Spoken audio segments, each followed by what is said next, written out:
Glória a Deus. Como é bom nós adorarmos o nome do Senhor, louvando a Ele. E quando nós louvamos, o Senhor fala conosco poderosamente. Amém? Glória a Deus. Queridos, eu quero convidá-los para nós meditarmos na palavra de Deus nesta noite. Glória a Deus. Abra sua Bíblia comigo. Eu vou ler dois textos. Um é apenas um versículo no livro de Números, quarto livro da Bíblia. Gênesis, Êxodo, Levíticos, Números, capítulo 23, versículo 19. E depois leremos também mais o versículo 21, 22 e 23 de Hebreus, capítulo 10.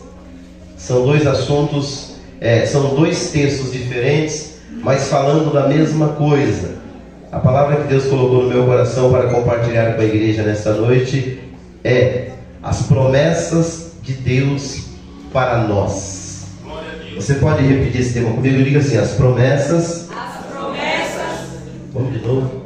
Você foi pego de surpresa, né? Diga assim: as promessas. As promessas De Deus.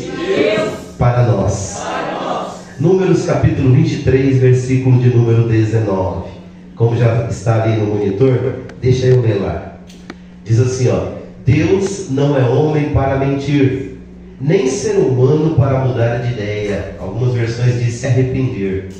Alguma vez ele falou e não agiu? Alguma vez ele prometeu e não cumpriu? Duas indagações. Agora vamos lá para a carta aos Hebreus, capítulo 10, do versículo 21 ao versículo 23. Para quem não atentou lá no grupo da igreja, eu postei que a semana passada, na terça-feira, nós iniciamos um trimestre aqui na escola bíblica falando sobre as promessas de Deus. E a primeira lição já foi fenomenal. Então, se você tem esse desejo e essa oportunidade, né? Porque às vezes a gente tem desejo, mas não tem oportunidade. Às vezes a gente tem oportunidade e não tem desejo. Então, se você tem desejo e oportunidade, venha nas terças-feiras aqui, porque você vai aprender muita coisa boa sobre as promessas de Deus. Hebreus capítulo 10, versículo 21, 22 e 23. Diz assim: E uma vez que temos um sumo sacerdote que governa sobre a casa de Deus, entremos com o coração sincero e plena confiança, pois nossa consciência culpada foi purificada, e nosso corpo lavado com água pura. E agora o 23. Apeguemo-nos firmemente, olha a expressão do escritor da carta aos Hebreus: apeguemo-nos firmemente, sem vacilar, à esperança que professamos, porque Deus é fiel para cumprir sua... A igreja? Promessa. Inclina sua cabeça, vamos orar. Pai, nós lemos a Tua palavra, Senhor, e ela nos traz aqui, Senhor, algumas orientações sobre a importância das Tuas promessas, e que nós devemos nos apegar a ela com todas as nossas forças, Senhor. Pai, que nesta noite o Senhor reavive as Tuas promessas em nosso coração e em nossa vida, para que nós possamos, ó Pai, ter a nossa esperança acrescida, para que nós possamos ter a nossa fé aumentada, para que nós possamos ter o nosso amor por Ti e pela Tua causa, meu Deus, cada vez mais crescente. Assim nós oramos, ó Pai, no nome de Jesus. Amém.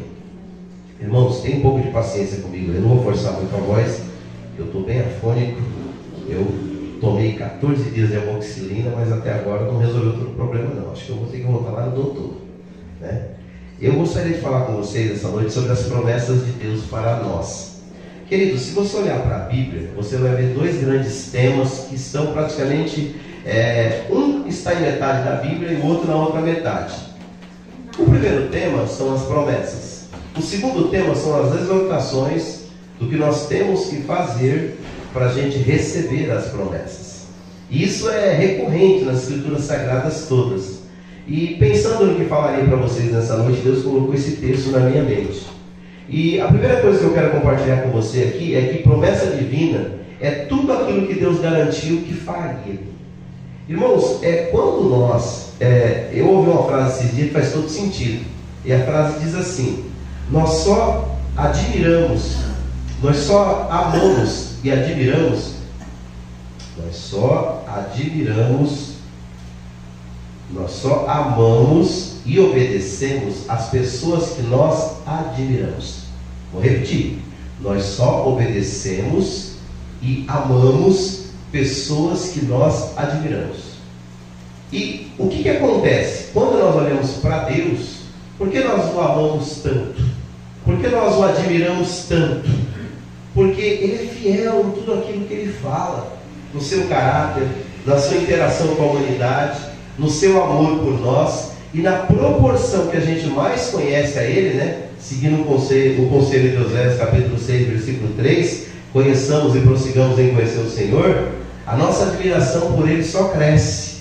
E na proporção que cresce, mais nós o amamos e mais nós o obedecemos. Só que o contrário também é verídico. Na proporção que você perde a admiração por alguém e você perde a admiração por Deus, você passa a desobedecê-lo. Você passa a não amá-lo mais. Amor, admiração e obediência são três coisas que só caminham junto. É por isso que a sociedade atual, ela vive uma grande crise de autoridade. Essa crise começa no lar, passa pela família, alcança a sociedade, chega no ambiente empresarial, escolar, onde eu trabalho, e atinge até a nossa igreja. Por quê? Quando eu paro de admirar alguém, eu paro de obedecê-lo e eu paro de amá-lo. Isso você pode ir para qualquer livro de antropologia que ele vai deixar isso muito claro para você. Por quê? Quando nós admiramos, nós queremos agradar.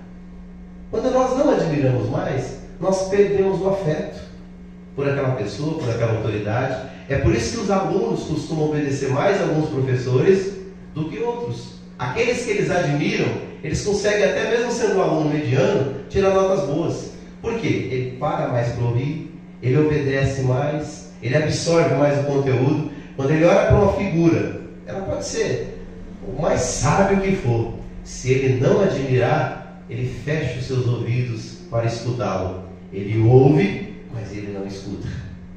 E assim é também dentro dos nossos lares. Quando os nossos filhos olham para nós e eles não têm mais admiração na nossa pessoa, eles nos desrespeitam, eles nos desobedecem e eles esfriam no amor. Não vou dizer que perde o amor totalmente. Então, quanto mais você conhecer de Deus e daquilo que Ele é, e daquilo que Ele faz, e daquilo que Ele promete, o seu amor por Ele cresce, a sua obediência por Ele cresce, porque a sua admiração por Ele cresce também. Aleluia. Então, presta bastante atenção. Quando você estiver diante de uma situação com uma pessoa que você está muito reticente com as atitudes dela, presta atenção. Você está vendo mais defeitos do que qualidades.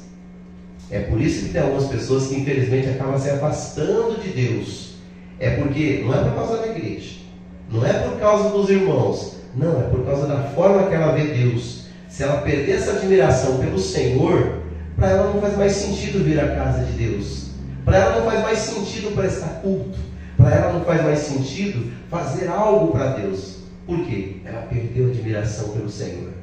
Automaticamente se esfria o amor. E agora até aquilo que Deus fala de forma tão veemente na sua palavra começa a se tornar grandes pontos de interrogações e grandes questionamentos.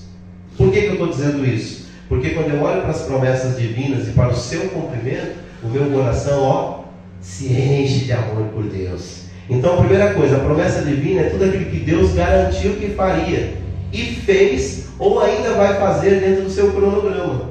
Porque o cronograma de Deus não é o meu.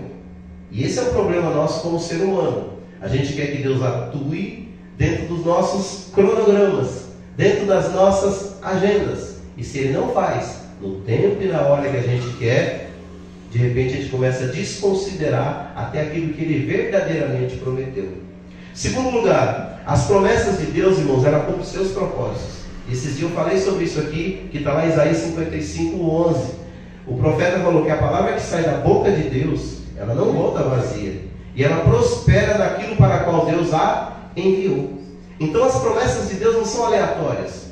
Deus não sai fazendo promessa que nem político que Ele não pode cumprir. Não, as promessas que Ele faz são fundamentadas, mas a fundamentação é um propósito. Deus não sai fazendo promessa simplesmente porque quer ganhar a campanha eleitoral. Deus não precisa de voto. Deus não precisa de salário. Não, Deus não precisa de cadeira. Deus simplesmente é. Então o que acontece? As promessas dele são atreladas aos seus propósitos. Terceiro, as promessas de Deus, irmãos, superam expectativas. Se você ler Efésios 3:20, que para mim é um mote na minha vida, eu tenho alguns versículos assim que eu uso como basilares, são bases da minha caminhada com Deus. Efésios 3:20 fala que Ele é poderoso para fazer infinitamente mais, além daquilo que nós pedimos e daquilo que nós... Porque tem coisa que você é ousado, você vai lá e pede. Tem coisa que você fala, meu, esse negócio é tão assim, fantástico, é tão incrível, que eu não vou nem pedir, eu só vou pensar. Mas a Bíblia diz que Ele é poderoso para fazer além daquilo que você pede e além daquilo que você pensa. Se você fizer uma análise da sua vida, não vou dizer em todas, mas em muitas áreas, Deus te deu muito mais do que você precisa e deu infinitamente a mais do que você merece. Eu digo isso todos, isso vale para mim também. Tem muita coisa que eu tenho certeza que eu não mereço, porque na justiça dele, Ele me dá o que eu mereço, na graça dele, Ele me dá o que eu não mereço. Então muita coisa que eu recebi de Deus, eu não merecia, mas a graça dele me alcançou. Então, supera as nossas expectativas quando Ele cumpre as suas promessas. Quarto lugar, as promessas de Deus, elas têm duas categorias básicas, e aí entra a nossa confusão mental. A confusão não é de Deus, a confusão é nossa. Essas bênçãos dele, até nós estudamos isso na última terça-feira, tem uma categoria dela que é incondicional. Ele diz assim, vou fazer e não depende de você. Eu vou fazer, ponto. Outra categoria dessas bênçãos de Deus são condicionais. É aquelas que sempre tem um se na frente. Eu vou te dar dois textos aqui para você entender o que eu estou falando. Lá em Mateus 5:45, lá fala que Deus faz que o sol dele nasça sobre justos e injustos. É por isso que o cantor Carlos Alberto, quando ele escreveu um hino muito bom, ele diz assim, nunca houve noite que pudesse impedir o nascer do sol e a esperança. E aí ele emenda, e não há problema que possa impedir a mão de Jesus, a mão de Deus para me ajudar. Então, irmãos, entenda, tem coisa que é incondicional, não vai depender de mim. Eu posso ser a pessoa mais vil da face dessa terra, o sol vai nascer, a vitamina D vai entrar no meu corpo, porque Deus assim determinou, é a promessa dele. Agora tem um porém também. Tem uma categoria de promessas que são condicionais, e aí eu gostaria que colocassem para mim Deuteronômio 28, 1 e 2. Ali é uma das milhares de promessas na Bíblia que são condicionais. Ou seja, eu cumpro a minha parte do trato e Deus cumpre a parte dele. Diz assim, ó, se. Começa com qual expressão?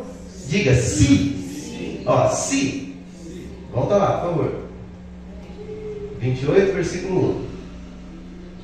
E será que se ouvires a voz do Senhor teu Deus, tendo cuidado de guardar todos os meus mandamentos, que eu hoje te ordeno, o Senhor teu Deus, Deus não está falando com o pastor Davi no século 21, não. Ele está falando com Israel, lá muitos milhares de anos antes de Cristo. Ele diz assim, e será que se ouvires a voz do Senhor teu Deus, tendo cuidado de guardar todos os seus mandamentos, que eu hoje te ordeno, o Senhor teu Deus te exaltará sobre todas as nações da terra. E agora o 2. E todas estas bênçãos virão sobre ti, e te alcançarão, quando ouvires a voz do Senhor teu Deus. A promessa é para Israel, que se Israel fosse obediente aos mandamentos que Deus propôs, Deus o exaltaria, e Israel seria a maior nação do universo. E isso aconteceu durante o reinado do rei Davi. Davi reinou Israel durante 40 anos. Ficou alguns anos só apenas sobre Judá e Benjamim, e depois sobre as 12 tribos. E diz a palavra do Senhor que Davi alcançou um período onde a nação de Israel se tornou a nação mais potente do mundo em todos os sentidos. Era como se fosse um império mundial. Todo mundo temia. Por quê? Porque Israel estava carregado de obediência à palavra. Israel admirava Deus, Israel amava Deus, Israel obedecia a Deus, e como consequência, as bênçãos de Deus batiam na porta de Israel. Israel não precisava ir na agência de emprego buscar a bênção, o emprego vinha em casa. Estou usando analogia, irmão. Entenda. O que acontece? As bênçãos do Senhor procuravam eles.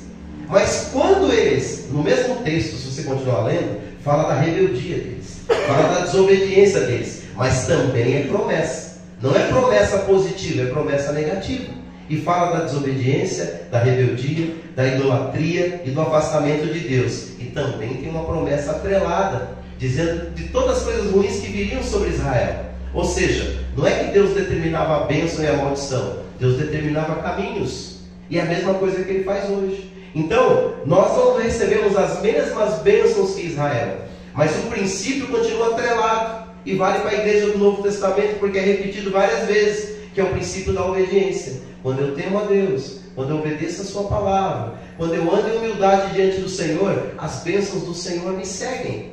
Deus manifesta a sua graça na minha vida. E aqui, para encerrar essa introdução, as promessas, elas têm direcionamentos específicos, que é outra confusão que as pessoas fazem. O cara lê um versículo lá no Antigo Testamento, num contexto totalmente diferente do nosso como igreja, ele diz: isso é para mim. E ele se apropria daquele versículo e quer que de qualquer forma Deus cumpra aquilo que foi dito especificamente para alguém na vida dele. Então deixa eu te falar, as promessas de Deus, irmãos, elas têm direcionamentos específicos. Tem promessa que é só para Israel, tem promessa que é só para a igreja como um todo, tem promessa que é só para as famílias, e tem promessas que são específicas para indivíduos. Deus só cumpriu na vida daquele indivíduo e nunca mais a cumprirá. E tem promessas que são generalizadas, é para todo aquele que crê. Então, você vê que já não é tão fácil o negócio, né? Então, por isso que a gente precisa conhecer o que é nosso direito. Esses dias, por causa de algumas questões, eu tenho estudado um pouquinho sobre jurisdição, sobre o mundo jurídico. E sabe o que eu descubro, irmãos? Muitas das vezes a mesma lei que bate no Chico, não bate no Francisco. E sabe por que a diferença? Porque diz o ditado, né? O pau que bate no Chico, bate no Francisco. Por causa da lei. Porque a lei, ela tem lá um artigo, ela inicia-se com um enunciado, mas ela tem uma série de artigos que regulam a lei. E sabe qual é o nosso problema? Como a maioria dos brasileiros, a gente só lê a enquete. Não é assim? A maioria dos brasileiros lê o jornal assim, ó. Ele vai olhando o quê? As enquetes. A frase de cima. E ele não lê o que está embutido na informação. Aí o que acontece? Ele sai falando e pregando para todo mundo a enquete, mas ele não lê os artigos. Os artigos é ônus e bônus na lei, mas é assim também na Bíblia. Então assim, você não pode ser um leitor só de epígrafe de Bíblia, título de Bíblia. Você tem que conhecer as Escrituras. Aí você vai conhecer quais são os seus direitos, mas você vai conhecer também quais são os seus deveres. Você vai conhecer os bônus, mas você vai conhecer também o ônus. E os dois se complementam. Então, para nós encerrarmos a ministração, eu quero falar rapidamente aqui sobre 7 promessas de Deus para a igreja. Pode se cumprir na vida de indivíduos, de famílias, na vida de Israel, mas essas 7 Deus direcionou para a igreja. Primeira promessa: perdão. Por coincidência ou não, as 7 promessas que eu vou falar, todas começam com P. A primeira, perdão. Põe para nós aí, por gentileza, 1 João capítulo 1, versículo 5, até o capítulo 2, versículo 2. Vamos ler juntos? 1 João capítulo 1, versículo 5. Vamos ler até o capítulo 2, versículo 2. Qual que é a promessa? Diga assim: perdão. Perdão. É de perdão. Por que perdão, irmãos? Porque é aqui que tudo começa. Até aqui, nós somos miseráveis pecadores condenados ao inferno. Quando entra a proposta do perdão, tudo muda. Certo? Desde que você se aproprie da promessa. Diz assim: e esta é a mensagem que dele ouvimos e vos anunciamos, que Deus é luz e não há nele trevas nenhumas. Se dissermos que temos comunhão com Ele e andarmos em trevas, mentimos e não praticamos a verdade. Mas se andarmos na luz, como Ele na luz está, temos comunhão uns com os outros. E o sangue de Jesus Cristo, seu Filho, nos purifica de todo pecado. O próximo: se dissermos que não temos pecado, enganamos-nos a nós mesmos, e não há verdade em nós. Se confessarmos os nossos pecados, Ele é fiel e justo para nos perdoar os pecados, e não só perdoar, purificar de toda a injustiça. Se dissermos que não pecamos, fazemos-o mentiroso e a sua palavra não está em nós. Amém? Deu para compreender? Tem mais um pouquinho aí ou acabou? Capítulo 2, versículo 1 e 2 já foi? Capítulo 2, versículo 1 e 2 é isso mesmo? Meus filhinhos, essas coisas vos escrevo para que não pequeis. E se alguém pecar, temos um advogado para com o Pai, Jesus Cristo justo. Agora fecha no outro. Ele é a propiciação pelos nossos pecados, e não somente pelos nossos, mas também pelos de todo o mundo. Então, irmãos, ele morreu por todos, e não só por aqueles que são eleitos, chamados, vocacionados. Ele morreu por todos. Agora vem cá, todos aceitam isso? Não. Quando ouvirdes a voz de Deus, não endureçais o vosso coração, como Israel fez no deserto. Então o que acontece? Deus quer salvar a todos. Paulo fala esse outro texto: Deus não tem prazer na morte do ímpio, mas quer que todos se salvem e ninguém se perca. Mas o que acontece? Só vai receber essa promessa quem cumpriu o princípio. Qual é o princípio? O princípio do arrependimento. Essa é uma das promessas condicionais de Deus. Está disponível para toda a igreja, mas não só para a igreja, também para todo mundo. Mas só vai receber isso aqueles que fizerem o quê? Reconhecerem Jesus Cristo como seu único e suficiente Salvador. Reconhecerem que são pecadores. E diz a Bíblia, confessarem a Cristo com os lábios e crerem no coração. Quem fizer isso recebe perdão. Atrelada à promessa do perdão, ele recebe mais 4 coisas: nova vida, nova mente, e um novo comportamento e uma nova reação. É um combo. Quando você aceitou Cristo, quando você é perdoado, que é a primeira promessa que eu enfatizo, nova vida. Aquele que está em Cristo, nova criatura é. As coisas velhas se passaram e tudo se fez novo. Então ele recebe uma nova vida. Ele recebe uma nova mente. Romanos 12 primeiro: mas transformai-vos pela renovação da vossa mente, ou do vosso entendimento, para que possais experimentar o quê? A boa, perfeita e agradável vontade de Deus. Então isso recebe aquele que crê, certo? Segundo lugar, segunda promessa, ele recebe não só, além, irmãos, do perdão, ele recebe a presença. Diga assim, presença. O Espírito Santo, irmãos, ele vem morar nessa pessoa. Olha por favor para mim Romanos capítulo 8, versículo 9. Olha que texto sério. Isso aqui é sério. Romanos capítulo 8, versículo 9. Vós, porém, Paulo está conversando com uma igreja, que é a igreja de Roma. Ele diz assim: vós, porém, não estáis na carne. Na carne que ele fala é na prática da natureza pecaminosa, mas no Espírito. Olha o se aí de novo. Se é que o Espírito de Deus habita em vós. Mas se alguém não tem o Espírito de Cristo, esse tal não é dele.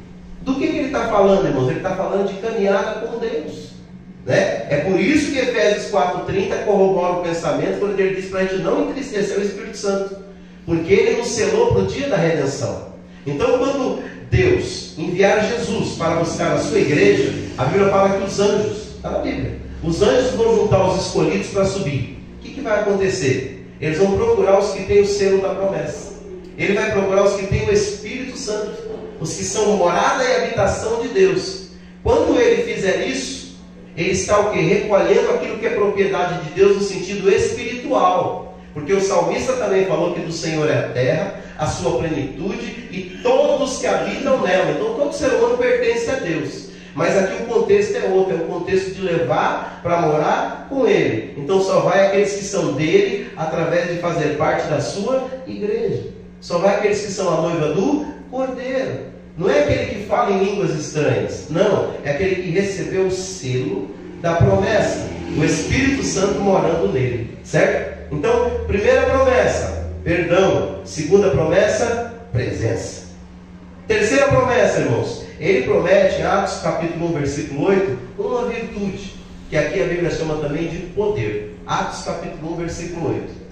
Diz assim: e recebereis poder ao descer sobre vós o Espírito Santo, e sereis testemunhas, tanto em Jerusalém, como em toda a Judéia, Samaria e até os confins da terra. Você vê, toda promessa, ela tem um propósito. A promessa do perdão é cancelar a culpa. A promessa da presença é fazer de você morada de Deus. E a promessa do poder é fazer de você uma testemunha. Irmãos, quem tem o Espírito Santo, mas não tem poder, é uma testemunha fraca. Está na Bíblia. O que acontece? Olha o povo antes do Pentecostes e depois do Pentecostes. Olha a igreja antes do Pentecostes e depois do Pentecostes. O que mudou tudo não foi simplesmente a festa, foi a presença gloriosa do Espírito revestindo os crentes. Tudo mudou ali. Enquanto eles estavam com medo dentro do cenáculo, sem a presença do poder de Deus, eles eram uma igreja. Quando o Espírito Santo desceu sobre eles, tudo mudou. Um dos grandes problemas da igreja do século 21 é que o século 20 e 19, a igreja correu o mundo com a mensagem pentecostal incendiando os crentes. A igreja do século 21 anda com a mangueira de água apagando o fogo da vida dos crentes. Como, pastor? A Bíblia fala: não extinguais o Espírito, no qual foste selado para o dia da redenção. Sabe a mensagem do tudo pode? Sabe a mensagem que não tem nada não? Essa mensagem está acabando com a vida da igreja do século 21. Os crentes estão se enveredando pela vida do pecado. E vou dizer para você, o primeiro pecado que a maioria dos crentes comete é não orar. É pecado não orar, sabia? Pastor, lembra de Samuel? Samuel disse assim: longe de mim pecar contra o Senhor, não orando por vós. Você já orou por mim essa semana? Se você não orou, você pecou. Brincadeira, irmãos. Mas a maioria dos crentes do século 21 tem tempo para ficar 2, 3 horas na frente de uma rede social. Maratona uma madrugada todinha, se for necessário, e vai para a escola e vai trabalhar no outro dia para ver a série preferida. Você precisava ver quando lançaram La Casa de Papel. Teve crente que não veio nem para o culto, vai lançar na hora do culto. E aí, irmão, você convida para orar 5 minutos. Eles não têm palavra. Por que não tem palavra? Porque orar é que nem nadar. Eu morro de medo de água. Por quê? Quase eu fui afogado quando era criança. Eu tenho trauma. Eu entro dentro da água só segurando nas beiras da piscina. Então eu nunca vou aprender a nadar, porque eu não tento. E assim é a maioria dos crentes do século 21. Aí entra no culto, irmãos. Esse culto está ruim. A música está ruim. A pregação está chata. O Espírito Santo não falou comigo. A lâmpada está piscando, você viu? O pastor não viu, né, que a lâmpada estava piscando, né? Não trocou a lâmpada. É assim que a gente fica, irmãos. Crentes carnais. A gente só vê defeito. Eu não estou falando isso para vocês, não. É para os crentes que estão na live. Mas, irmãos, tudo isso é fruto do quê? O nosso coração está esfriando. O nosso coração está esfriando. E quando nossos corações esfriam, a gente vira igreja de Laodiceia. A igreja de Filadélfia foi elogiada, porque embora tendo pouca força, guardava a palavra e não negava o nome. Sabe qual foi a fala de Jesus para outra? Estava na mesma região, na mesma província que era a Ásia. Deus olhou para ela e falou assim: ó, você diz rico sou e de nada tenho falta. Essa é a igreja do século 21. A igreja de alguns séculos atrás não tinha nada. Ela não tinha templo, ela não tinha televisão, ela não tinha internet, ela não tinha ventilador, mas ela tinha crentes cheios do Espírito Santo que tinha calo no joelho. A igreja de hoje tem tudo isso. Mas o que está faltando, irmãos? Está faltando o poder do Espírito Santo. E aí de nós, se alguém se manifestar em línguas aqui, alguém joga de lado assim e fala: será que não é da carne? Então, irmãos, é isso que nós estamos vendo cada quanto. Eu falava com o Francisco sobre isso. A gente tenta incentivar as pessoas a buscar Deus, mas é difícil demais. Por quê? Porque eu só vou fazer aquilo que eu quero. E se o meu coração não for totalmente do Senhor, eu não vou querer. Afinal de contas, se eu não admiro, eu não amo. Se eu não amo, eu não obedeço. Essa é a grande constatação do século 21. Então cada um, nós estamos, nosso que eu falo não é a igreja local, é a igreja universal do Senhor na terra. Nós estamos com o último versículo de Juízes. Lá está escrito assim: naquela época, cada um fazia o que dava na sua cabeça. Põe para nós aí, Denise, por favor. O último versículo de Juízes. Naqueles dias não havia rei em Israel, porém cada um fazia o que parecia reto aos seus olhos. Tem alguma semelhança com os dias de hoje? Eu só faço se eu quero, eu só faço se eu gosto, eu só faço se eu sinto. Ou seja, todos nós somos senhores de nós mesmos. E o Senhor cada dia vai ficando de lado. Mas vamos passar para a próxima promessa. Então, irmãos, por que é importante o poder? Primeiro, porque ele facilita a pregação do Evangelho. Irmão, crente cheio do Espírito Santo não consegue ficar com a boca fechada. Ele fala assim: eu não posso parar de falar daquilo que eu tenho visto e daquilo que eu tenho ouvido. Eu tenho que compartilhar isso. A gente não faz live porque acha bonito, porque a gente quer ganhar curtida. Não, é porque a gente quer alcançar pessoas. Minha filha está lá em Portugal, lá na Europa, e de lá ela acompanha o culto. E eu faço o mesmo com ela. Daqui do Brasil eu acompanho o culto lá de Portugal, da igreja que ela congrega. Então, por que eu faço isso? É porque eu quero que a igreja cresça? Não, irmãos, é porque eu quero que o Evangelho de Cristo expanda. Não é por causa de nós, é tudo por causa dele. Quando o poder e a virtude do Espírito Santo toma conta de nós, ela nos fortalece. A gente deixa de ser o crente tão fraco, tão fraco, tão fraco, tão fraco, tão fraco, para ser aquele crente que a Bíblia diz assim: digo fraco, eu sou forte. Aí sim se aplica Filipenses 4,12: posso todas as coisas naquele que me fortalece. Porque cheio da virtude de Deus, meu, você pode ser o crente mais fraquinho. Dobra o joelho 30 minutos aqui comigo aqui e começa a buscar o poder de Deus, que eu duvido que você levante o mesmo crente, né? Então, ó, ele encoraja. A igreja era covardada sem o poder de Deus. Com o poder do Espírito Santo, ela se tornou uma igreja corajosa. Ela enfrentou os Césares de Roma, jogava dentro do Coliseu e dizia: nós vamos abrir a jaula para os leões devorar vocês. Colocava na fogueira e dizia: nós vamos queimar vocês. Sabe o que ele dizia? Acende a fogueira mais rápido, que eu estou com saudade de Jesus. Hoje se acendeu uma fogueira aqui na Piraporinha e fala: vamos queimar os crentes. Ixi, rapaz, deixa esse negócio para lá. Então, irmãos, vamos partir para a quarta promessa: provisão. Nós estamos, acho que essa aqui é a promessa que os crentes mais gostam, né? Provisão. Filipenses 4,19. Só que quando fala de provisão aqui, irmãos, não é só das coisas materiais, é de tudo. Olha o que diz, ó: o meu Deus, porém, segundo as suas riquezas, suprirá todas o quê? As vossas necessidades. Não é desejo, não? Todos os vossos desejos em glória por Cristo Jesus. Não é desejo, não? Não, é necessidade. Eu dou aula de marketing, irmãos. O marketing, ele tenta colocar na cabeça das pessoas que desejo e necessidade é a mesma coisa. E não é. Eu desejo ter eu tenho necessidade de ter meu pé coberto. Por quê? Porque senão machuca ele quando estiver por aí. Mas não precisa ser um sapato de 5 mil reais, né? Um sapato de 5 mil é meu desejo. A minha realidade é o de 100. E ainda dou uma pichinchada para ver se ainda tem um desconto, né? Então necessidade e desejo são coisas diferentes. Qual que é a promessa de Deus? É suprir as nossas necessidades. É nesse ponto que eu digo que nós temos muito mais do que a gente merece e muito mais do que a gente precisa. Você precisa de uma camisa, de uma calça, de uma cueca, de uma meia, de um sapato, de um tênis. As mulheres de uma roupa feminina, é uma. Mas a gente tem quantas? Né? Quando chega essa campanha de agasalho, meu Deus, né? Haja saco de roupa para doar. Por quê? Porque nós temos muito mais do que nós precisamos. Porque Deus tem suprido as nossas necessidades. Mas deixa eu te falar, somos tão ávidos para que Ele supra as nossas necessidades as nossas necessidades materiais e as nossas necessidades espirituais. Será que a gente não tem? Ou será que nós ainda não conseguimos identificá-las? E por isso nós vivemos num constante... esse meu amigo aqui, o Antônio, minha avó tinha uma cachorra chamada Suzy. Você vai lembrar desse negócio. O maior prazer desse menino era puxar o rabo da Suzy. Por quê? Quando ele puxava o rabo da Suzy saía correndo atrás do próprio rabo para morder a mão dele. Só que a mão dele não estava mais lá. E ela ficava rodando em círculo. Ele nunca puxou o rabo do filho dela, que era o Juli. Porque na hora que ele levava a mão do Juli, o Juli avançava na mão dele no ar. Inteligente, né?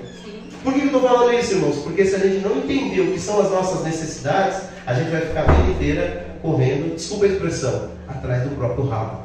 Correndo em círculos, em círculos, em círculos. Eu tenho falado sempre com as pessoas: buscar primeiro o reino dos céus, o reino de Deus. E que mais? Sua justiça. E essas outras coisas, comer, beber e vestir, o Senhor acrescentará. Ô irmãos, como eu entendi cedo isso na minha caminhada com Deus? Fruto de discipulado. Eu era novo convertido. Alguém falou para mim assim, ó, cuide das coisas de Deus e Deus cuidará de você. Cuide das suas coisas e Deus não tem compromisso de cuidar de você. É sério. Quando eu falo cuidar das coisas de Deus, eu não estou falando só de igreja, não. Eu estou falando de servir a Deus com fidelidade. Quando nós servimos a Deus com fidelidade, atrelada, a reboque, no carrinho de trás, no bagageiro, as bênçãos dele estão lá dentro. Agora eu porém, a Bíblia falar, quem tem será dado. A quem não tem, até o que tem será tirado. Quanta gente que eu vi isso, irmão, não tinha nada. Aí o que Deus fez? Aí chegou a hora que a pessoa já tem tanto que ela não precisa mais das coisas de Deus. Aí o que acontece? Infelizmente, a vida é assim, ela acaba tomando uma rasteira da vida. E aí tudo se reverte. Irmão, em nome de Jesus, não espere perder tudo para você servir a Deus com fidelidade. Serve a Deus com tudo que Ele te deu, pegando bem de leve, porque nós somos mordomos. Caixão não tem gaveta. Silvio Santos morreu e deixou uma fortuna de 3 bilhões e tralalá. Declarada. Fora que os cabos não declaram, né? E o que acontece? Quanto que ele levou no caixão? Nada. Nada. Então, faça valer a pena. Para a gente concluir, não quero passar do horário. Além da provisão, Deus promete também uma coisa chamada paternidade. Irmãos, coisa triste é quando nós não temos pai. Tem muitos que cresceram sem pai. O meu pai, mesmo quando ele bebia, ele sempre foi o meu orgulho, porque ele era o meu pai. A Bíblia promete para nós, João capítulo 1, versículo 11 e 12. Coloca para a gente, por favor, David. Evangelho, segundo escreveu João, capítulo 1, versículo 11 e 12. Coisa boa é ter pai. Graças a Deus, meu pai já dormiu no Senhor, na saudosa memória, mas na minha memória afetiva eu sempre terei a presença dele. Olha o que diz João capítulo 1, versículos 11 e 12. É a quinta promessa para a gente caminhar para o encerramento. Veio para o que era seu, está falando do Messias, e os seus não receberam. Quem são esses seus que não receberam? Os judeus. Agora olha o outro versículo. Mas a todos quantos o receberam, deu-lhes o poder de serem feitos filhos de Deus, aos que creem no seu nome. O que ele está dizendo aí? O que o evangelista está falando? Que Jesus veio para acolher a sua paternidade todos os judeus. Sabe o que os judeus fizeram? Viraram as costas. Sabe por que as bombas do Hezbollah estão caindo sobre Israel? Sabe por que o Hamas até hoje fica lá lutando para destruir Israel? E aquele sofrimento já dura milênios, porque Israel está fora do seu lugar. Até muitos anos atrás eu vi uma pregação sobre isso. Israel não está no lugar que Deus gostaria, mas um dia ele estará. Mas enquanto ele não está, irmãos, é sofrimento. E ó, isso é um conselho para nós. Deus tem um lugar para nós. Em Provérbios diz assim: como o passarinho fora do seu ninho, assim é o homem fora do seu lugar. Deixa eu te falar, em Deus, você sabe qual é o seu lugar? Você está no lugar que Deus te colocou? Ou está alguns graus longe da posição? Deus te chama hoje para a posição. Você sabe onde Deus te colocou? Você sabe o que Deus quer de você? Eu não sei. Eu muito mal sei de mim. Mas você sabe. E aí, como é que tem sido você e Deus, Deus e você? Quando você deita a cabecinha lá no seu travesseiro. Porque hoje, né, eu estava conversando isso com a Jaca agora há pouco, a gente foge de todo mundo, menos da nossa consciência. A gente mente para todo mundo, irmão. Às vezes mente até para a mulher, até para os filhos, até para o pastor. Mas para a consciência ninguém mente. A consciência fala, acaba, tu está mentindo. E aí depois a gente quer o cumprimento da promessa. Paternidade. Ele veio para o que era o seu, mas os seus o rejeitaram. A todos quanto receberam, deu-lhes o poder de ser chamado Filho de Deus. E mais um texto para a gente concluir. Romanos capítulo 8, do versículo 15 ao 17. Romanos capítulo 8 está falando sobre a promessa da paternidade. Eu falei da promessa do perdão, da presença, do poder, da provisão, e agora a quinta, que é a paternidade. Romanos capítulo 8, versículo 15, 16 e 17. Porque não recebeste o espírito de escravidão, para outra vez estardes em temor ou em medo, mas recebeste o espírito de adoção, de filhos, pelo qual clamamos, Abba Pai. Abba Pai, irmãos, é uma expressão que no grego significa papai ou paizinho. Fala de intimidade. No Novo Testamento, no grego, que era a língua daquele povo, só se chamava de Abba quem tinha profunda intimidade com o pai. Quem não tinha dizia, é meu pai. É que nem o baiano, é meu paiinho. Aí é outro nível. Aí tem uma intimidade diferente. A Bíblia fala que quando nós somos filhos mesmo adotados, nós podemos chamar ele de Abba. Viu, Beto? Paiinho, paizinho. E o último versículo, o próprio Espírito testifica com o nosso Espírito que nós somos filhos de Deus. Só que aqui tem duas conotações, irmãos. A conotação bíblica é aquela do respeito, do temor, da sinceridade, da obediência. Sabe qual que é a conotação que está sendo nas igrejas? O diabo que não se meta comigo não, sou filho de Deus. Não é isso que Deus quer. Miguel, quando discutia sobre o corpo de Moisés, nem contra o diabo ele usou palavra de maldição, mas ele disse: o Senhor te repreenda. E o crentão, sou filha, pai, o que eu faço? Não é assim não. Se eu sou filho, não sou um filho da pós-modernidade. Sou um filho da época que filho, quando ia passar entre pai e mãe, dá licença, pai, posso passar? Não é assim? Não é onde os filhos, não. Coloca até o pai contra a parede, que ele é obrigado a te dar. Vai nessa. Dorme nesse barulho. Então, irmãos, paternidade. Você é filho. Você não precisa se considerar a pior pessoa do mundo, mas também não se considera o melhor. Se considera o que Deus fez em você. Filho. Você é um filho, você é uma filha, amado e amada do Pai. Isso nos basta. Deus te colocou no mesmo patamar que Jesus.